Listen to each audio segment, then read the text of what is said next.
This is all a scam. I mean, we got people that's getting ready to retire that's going to try to live off $2,000 to $3,000. Impossible. It's impossible. Because what happens, it comes up here, we spend it. We're $35 trillion in debt. We don't have any money. We're dead broke.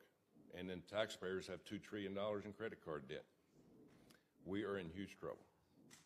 In this body, we had better start figuring that out, because we're going to have a run on this city here soon, and there's going to be about 150 million people coming up here saying, where's our damn money that we paid in?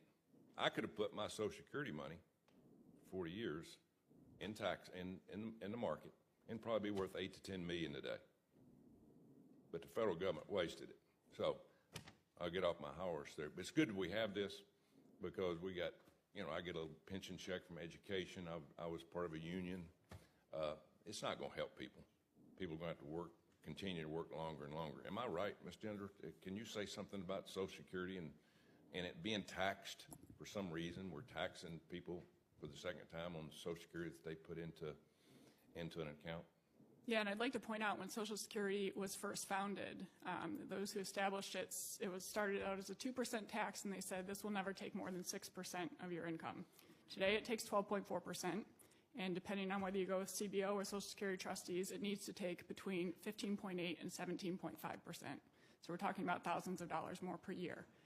It also was actually only originally recommended that the tax be up to $66,000, equivalent in today's dollars of earnings. But over time, it has expanded massively, and the money has been spent every year. So whereas everybody thinks this money's been set aside for me, no, for the past 13 years, every dollar that has gone out of workers' paychecks has gone immediately to pay promised benefits. And that's what happens when you have a system that enables those in charge of it to spend the money in the immediate term and leave the buck to the next generation that's coming along. And because Social Security has grown so much, it's actually to the detriment of lower income workers in particular, who have to pay such a large share of their paycheck to Social Security. They have little left to save for retirement, and then lower income and African American workers have the lowest life expectancies. So they are the most likely to get nothing back in return. 1 out of 4 African American men will die between the ages of 45 and 64 after having paid into this system for decades, tens if not hundreds of thousands of dollars, and they might get nothing back. What's the solution? I think we ultimately have to shift towards a universal benefit system. That's what true social insurance is. It does not make sense that we are paying the biggest benefits to the highest income earners. So gradually over time, I think we need to bend down the benefits for the middle and upper income earners, actually increase them for the lower income earners.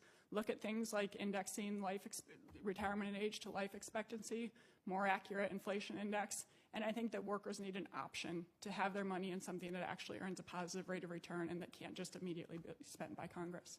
I have a 28 and 29-year-old, 2 boys, got a job, working hard, paying Social Security. They ask me all the time, Dad, will I ever see any of that money? Will they see it? I think they will see some of it. That's the exact same thing I hear whenever I ask a group of younger workers, and none of them raises their hand. So I think that there will be something there, but it's not going to be what has been promised. Mr. Stevens, you got anything to add to that? Thank you, Senator. What I would add is when we talk about Social Security or we talk about pensions, the 2 things that they both have in common is that guaranteed income. You know what you're going to get, generally speaking, at the end of it. What I reference in terms of protected retirement, we have developed now solutions that get at both of those in a very efficient way, and they also address the issue around market volatility because we have step-ups and lock-ins, and it's a very efficient way to deliver that to millions of Americans that we've been talking, and that's all because of what you all did around Secure Act 1.0 and 2.0. They have put us in a position to do that, and that's why I'm really encouraging us to have every 401k plan, 457 plan, 403b plan at least one of those solutions so that the American workers can choose. If they want to know what they're going to get in retirement, we can deliver that for them. Young people of all ages ask me, why can't we put our money in our own 401k instead of putting it in Social Security? Is there an answer to that? I think what I love is that they're asking the right question. Savings in any way is a good thing, and I think there's a place for Social Security, there's a place for pensions, and there's certainly a place for what we're doing in 401k plans. Thank you. Senator Hassan.